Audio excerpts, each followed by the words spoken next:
Okay, now we're going to look at another example of a question from exam number 2.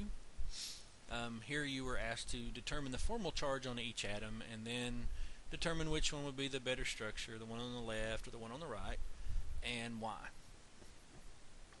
The formal charge on an atom is equal to, first of all, you take the number of valence electrons. So for that particular atom in its neutral state, based on where it is in the periodic table, how many valence electrons does it have? From that, you subtract the number of lone electrons, and then you subtract the number of bonds that it makes with other elements beside it. So, for example, for the first one here on the left, N1, that's the first nitrogen, second nitrogen, and an oxygen. So the ones here just indicate which one you're doing, just to keep them separate. Because this nitrogen could have a different formal charge than this nitrogen does. So the first one, nitrogen on the periodic table is in group 5A. So right there, right? So it has 5 valence electrons. And oxygen, you're going to use that too. So it's in group 6A, so it'll have 6. So you start off with that. 5 valence electrons minus how many lone electrons does it have? And it has 2. 1, 2.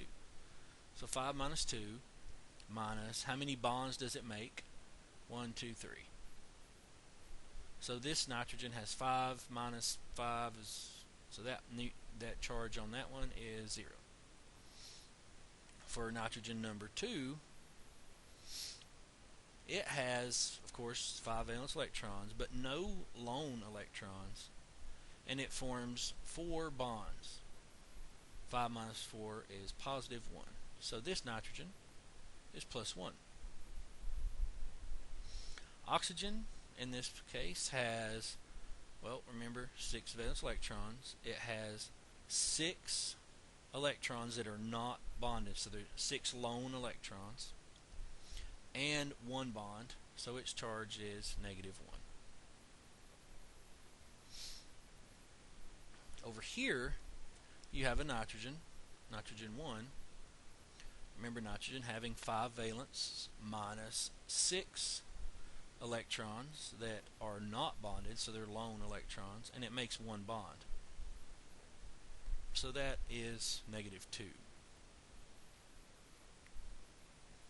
For nitrogen number 2, right here, you have 5 valence electrons, no bonds, or no lone pairs rather, no lone electrons, and 4 bonds.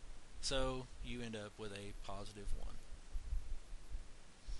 And the oxygen in this case, 6 valence and 2 lone electrons and 3 bonds made.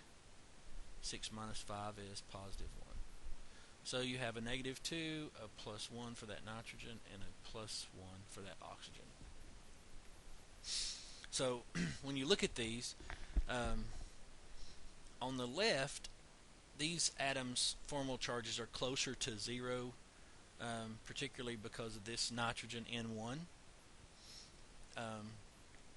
So your better structure would be left structure, because the formal charges are closer to 0.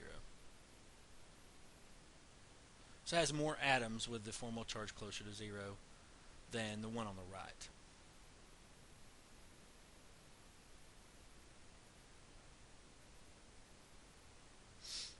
So by figuring out each one, you can figure out which will be the preferable, better structure for each one of those.